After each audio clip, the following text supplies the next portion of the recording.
People say dancing is hard. Not for me. Being a gay kid in Barbados and dreaming of being a dancer was hard.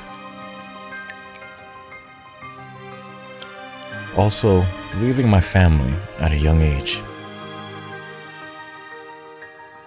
And all those whispers, prejudices, and racism surrounding my world.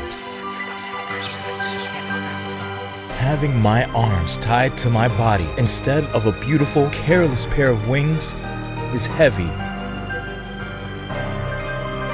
And accepting the existence of this gravitational force that binds my feet to the floor. But dancing? That's nothing.